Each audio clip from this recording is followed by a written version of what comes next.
Bonjour à tous, chers auditeurs. Je vous remercie de votre écoute pour ce nouvel épisode. S'aimer, aimer les autres et aimer la vie. C'est pour moi l'épisode le plus fondamental après l'introduction. Voilà, c'est vraiment une philosophie de base que je souhaiterais vous transmettre. Donc, quel long chemin de s'aimer, aimer les autres et aimer la vie sans condition. Déjà, s'aimer, c'est s'accepter tel que l'on est avec ses qualités et ses défauts. C'est accepter notre état actuel sans tomber dans la culpabilité, la détestation, mais sans non plus s'enfermer dans le déni de responsabilité, dans l'orgueil qui, tôt ou tard, sera source de souffrance. Se dire, je ne suis pas horrible, je ne suis pas incroyable non plus, je suis entre les deux. Oui, personne n'est parfait, et moi le premier, mais il faut savoir aussi que l'on doit faire de son mieux, et accepter qu'il y a des jours où c'est plus compliqué que d'autres.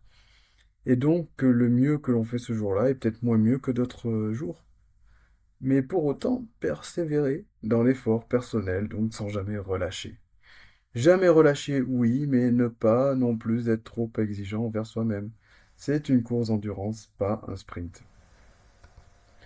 Je vous prends un exemple. Lorsque j'ai tendance à me dire que j'ai mal conduit, je prends aussi en compte le fait que le trafic était dense, ce qui crée des complications, que j'étais aussi fatigué, que j'ai une contrariété avant, et qu'en plus je ne voulais pas être en retard. Mais je me dis aussi qu'il faudra que je fasse mieux la prochaine fois, en faisant en sorte que toutes ces choses qui ont mené à avoir cette conduite soient résolues. Ou si elles ne dépendent pas de moi, eh ben, me donner les moyens de pouvoir mieux les vivre. Donc oui, il y a beaucoup de choses qui m'ont amené à cet état de fait, si vous voulez, mais pour autant, ma vie, c'est moi qui l'amène. Mais je ne me culpabilise pas non plus, car c'est pas facile. Souvent, nous ne sommes pas dans l'envie délibérée de faire ou d'être dans le mal. C'est souvent une ou plusieurs choses qui nous y poussent. Pour autant, nous pouvons résoudre tout ce qui nous y pousse. Osons donc prendre notre vie en main.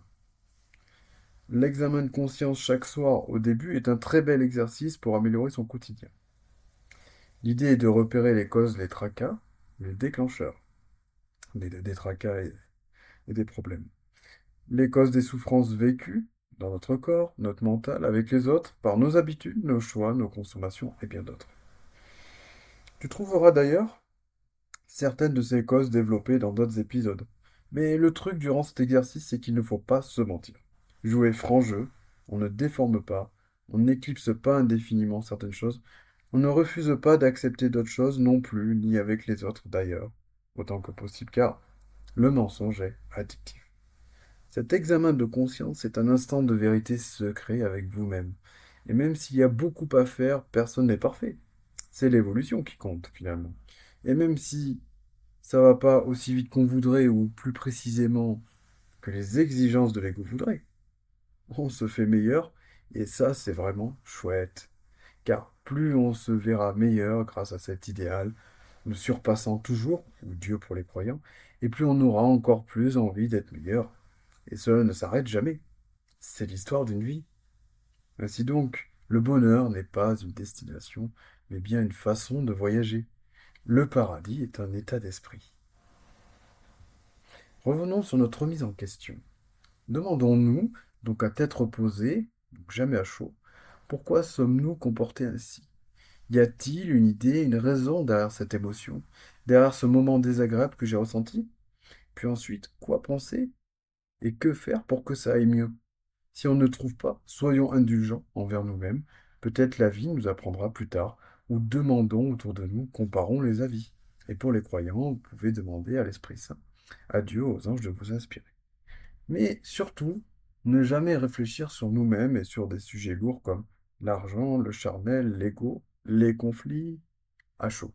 Donc, dès que c'est très prenant, surtout pas entretenir cela, c'est la meilleure manière de tourner ensuite stérilement en boucle dans ses idées, dans son mental. L'émotion liée à la réflexion nous piège, nous attrape au cœur, et plus on y pense, plus on s'enfonce. Donc il vaut mieux se noter l'idée sur un bloc-notes et y repenser plus tard à tête reposée, car à ce moment, on casse la spirale émotionnelle infernale de nos idées, en se disant tout va bien, je l'ai marqué, je pourrai y penser plus calmement et plus efficacement plus tard, lors de mon examen de conscience par exemple. Le sport dans l'équilibre aide aussi beaucoup à apaiser le mental. Petit détail aussi, prenons garde à ne pas trop se focaliser sur des détails superficiels. Voilà là aussi une source infinie de tourments. Par exemple, faire un drame pour une tâche, un verre cassé. Non, je suis en vie, je suis encore là. Et quel cadeau, merci. Puis tout ça n'est que matériel superficiel, alors que la vie, elle est pleine de potentiel et de possibilités. Et puis, qui a le pouvoir de se rajouter du temps de vie pour compenser celui qu'il a déjà gâché? Personne. Donc, pour revenir à notre examen de conscience, je recommande donc ainsi, en fin de soirée, de repenser à tout ce qu'on a marqué sur notre bloc-notes, et aussi de repenser à sa journée en la refaisant par son imaginaire de manière chronologique. Pour une reconstitution de journée, faites-le à la fréquence que vous le souhaitez. Pour bien avancer tous les soirs, c'est top. Mais sinon, si possible, au moins une fois par semaine. Et les trucs notés sur le bloc-notes, tout dépend si vous en avez beaucoup ou pas, et si c'est urgent ou pas. Personnellement, je le fais au moins toutes les semaines, et au début, c'était plus tous les jours d'ailleurs. Au début, ce sera probablement assez difficile de reconstituer sa journée dans son imaginaire, mais cela deviendra de plus en plus facile ensuite. Ainsi, à force de réfléchir à tête reposée sur le pourquoi de nos souffrances, puis d'effectuer les rectifications qui s'imposent, de solutionner notre quotidien afin de mieux le vivre, la vie deviendra déjà plus légère, plus joyeuse. Les émotions nous parlent, elles nous envoient des signaux, à nous de les écouter ou pas. Mais plus on les écoutera, plus on rectifiera ce qu'il faut dans nos vies, et mieux ça ira, ainsi on pourra davantage s'aimer, et donc aussi davantage aimer les autres. Il peut aussi être intéressant de faire un bilan de vie, de mettre en lumière tout ce qui nous rend addict, de réfléchir sur nos tabous, nos blessures, si on se sent prêt, bien sûr. Mm. Beaucoup de gens ne veulent pas faire de mal, ni aux autres, ni à eux-mêmes, mais pour autant ne changent pas vraiment leur point de vue, et donc le comportement qui en découle est effectivement le même. Mais je comprends, c'est difficile, mais c'est clairement pas impossible. Le jeu en vaut vraiment la chandelle, et même je dirais plus, les chandelles. Pour comprendre le bénéfice que ça va apporter, il faut oser, et alors on prendra davantage conscience de l'importance de se réinventer, encore et encore. Vraiment, quelle chose incroyable m'a apporté cet examen de conscience que j'ai fait durant un an, plus ou moins tous les jours. Je vous prends un exemple. J'avais vraiment ce problème de trop penser négativement, ce qui me rendait moins patient aussi avec les autres. Ainsi, en faisant un examen de conscience, si ma mémoire est bonne, j'ai eu cette idée de mettre mes pensées sur un bloc-notes et d'y penser plus tard. J'ai également pu éviter des itinéraires difficiles sur la route qui me stressaient encore plus, réfléchir également euh, à des problèmes relationnels et puis mieux réagir ensuite. Je comprends que cela soit recommandé d'ailleurs dans les vers dorés de Pythagore, cet examen de conscience. Et oui, Pythagore n'était pas qu'un matheux antique. Mais si j'ai pu mieux réagir avec certaines personnes, si j'ai pu progressivement lâcher prise sur certaines choses, en équilibrer et en développer d'autres, c'est grâce à mon point de vue que j'ai travaillé, bien qu'il reste évidemment encore à faire, et qui est vraiment fondamental, donc, car notre comportement découle vraiment de celui-ci, le point de vue. Et il est possible de passer la même journée de galère dans le malheur ou avec la légèreté. Je l'ai vécu maintenant, euh, quand il y a des bouchons, des travaux, un rendez-vous annulé, mon téléphone qui bug la même journée, je le vis bien. Alors que c'était pas vraiment le cas avant. Qu'est-ce que c'était dur? Et ça, c'est vraiment, mais ça, c'est vraiment la puissance du point de vue, vous voyez. Et avec l'examen de conscience, c'est tout à fait possible de le travailler, comme on l'a dit, mais il faut aussi améliorer les actions qui découlent du point de vue, car il faut être cohérent avec sa vision des choses pour se forger de véritables convictions. Il est donc possible, pour améliorer ce point de vue, de travailler aussi sur de superbes textes. Et je vous recommande d'ailleurs le Essie de Rudyard Kipling, ou ce conte du paysan et du cheval blanc, ou encore les exhortations de Jésus, les accords toltèques, les lettres de l'apôtre Paul, voire même les vers dorés de Pythagore que j'ai dit tout à l'heure. Et bien sûr, les livres sacrés comme la Torah, la Bible ou le Coran pour les croyants et ceux que ça intéresse. Et j'ose espérer que mes épisodes apporteront beaucoup pour, je l'espère, changer objectivement le point de vue de mes auditeurs. Vous verrez, toutes ces philosophies, elles pointent du doigt l'ego, sous toutes ces formes qui nous illusionnent, qui nous mentent, et le but étant de transcender cela pour renaître dans la vérité, sous toutes ces formes, la manifester pleinement dans la totalité de notre comportement. Si tu veux d'autres idées pour changer ta vision de la vie, elles ne manquent pas. Tu pourras même écouter ma playlist que j'ai mis en descriptif de l'épisode si tu es sensible à la musique. Il y a des musiques que je trouve sensées dedans. En film, je recommande les deux premiers Rois Lions, Pinocchio, le premier Kirikou, Le Petit Prince. Non, non, il n'y a pas que des dessins animés. Il y a aussi Un jour sans fin, Planète interdite, La ligne verte, La vague pour les croyants. Alors oui, pour les croyants, donc, le film Notre demeure, mais les autres peuvent aussi regarder, sans oublier le passage intitulé Et confiance du livre de la jungle que vous pourrez trouver sur YouTube. Bon, vous avez de quoi faire maintenant. Voilà donc différentes manières de travailler son point de vue. Et c'est très important car pour moi, je le répète, tout vient au départ de notre point de vue. Car ce point de vue va engendrer des actions, voire des habitudes plus ou moins néfastes, de plus ou moins bonne consommation, ou même de plus ou moins bonnes réactions face à certaines situations ou certaines personnes. J'entends par là aussi de mauvaises paroles, voire même d'autres mauvaises idées qui peuvent nous rendre encore plus mauvais. Et ça peut aller vite. Et si on ne fait rien, toute notre vie intérieure et extérieure peut être gangrénée. On peut également recevoir de mauvaises idées, paroles et inspirations d'action de l'extérieur. Cela peut aussi passer par les sens, parce qu'on voit, entend, touche, goûte ou sent.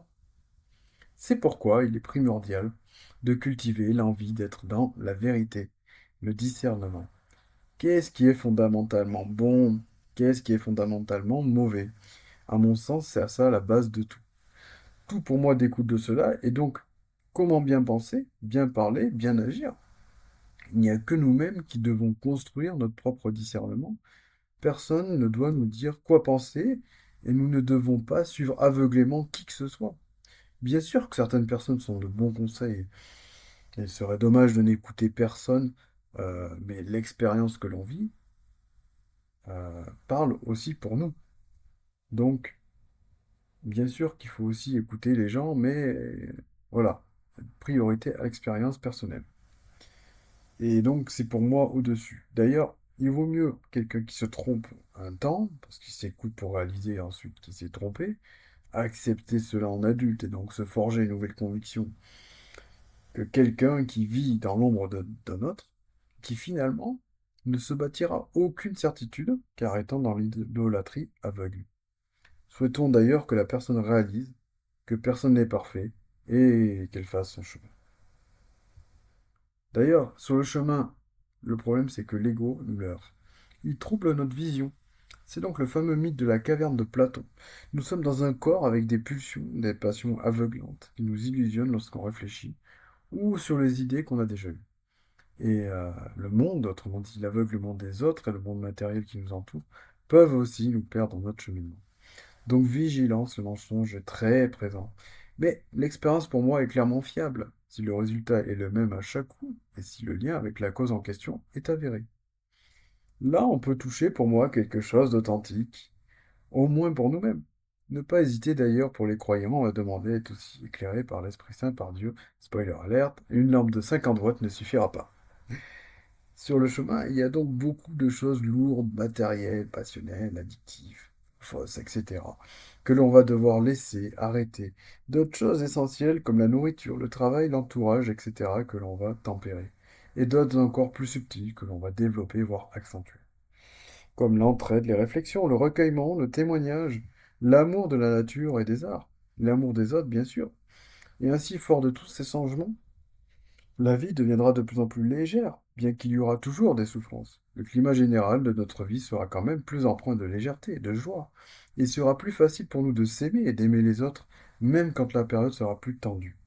On s'aimera pour la sagesse, la bonté et l'amour que l'on a fait grandir en nous, ou ce que nous avons réussi en partie à accueillir de Dieu en nous, donc pour les croyants.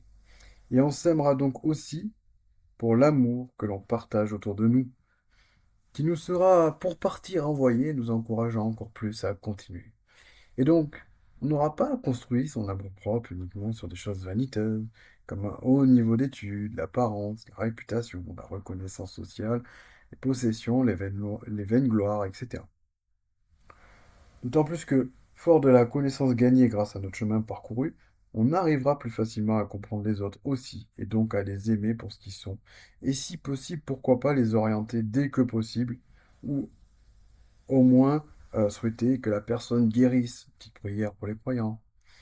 Aussi, à force de s'observer et de constater une évolution, on sera aussi plus indulgent avec nous-mêmes, sans pour autant être trop laxiste non plus.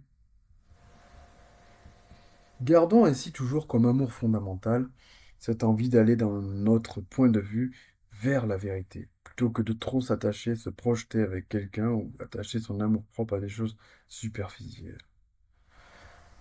Et faisons gaffe à ce que quelqu'un ne soit pas excessivement possessif envers nous. Préservons-nous surtout. C'est ça aussi s'aimer. Entourons-nous bien aussi.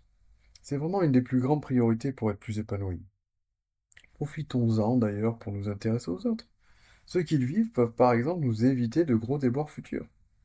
D'une manière générale, les autres peuvent aussi nous apporter un bel éclairage. Et donc, en gardant notre discernement, voilà une source de plus d'éclairement possible. Un point de vue encore meilleur, c'est encore plus possible avec l'écoute. Vive les oreilles! Donc, pour conclure, avoir un comportement toujours plus vertueux, fort d'un point de vue mis en pratique dans notre vie quotidienne toujours plus affiné, est pour moi une très belle raison de s'aimer. Se rapprocher tout simplement de cet idéal de vertu, de bonté, de sagesse qui nous rend toujours plus libres. Quelle magnifique aventure! C'est plus facile d'aimer les autres dans ces conditions, et donc de les accepter tels qu'ils sont, en voulant même, si possible, les aider, ou au moins en espérant le meilleur pour eux, car plus ça va, plus on sait que c'est un chemin difficile. Vu déjà tout ce qu'on a traversé, et on est donc plus compatissant. Cela fait, cela donc fait cet effet quand on prend progressivement conscience de l'ampleur du mensonge et de sa puissance sur nous les humains. Alors, pourquoi juger? Soyons donc empathiques, commisérons ensemble, progressons chacun de notre côté pour s'aimer davantage et ainsi aimer aussi davantage son prochain. Chers auditeurs, merci de votre écoute et je vous souhaite de pleinement vous épanouir.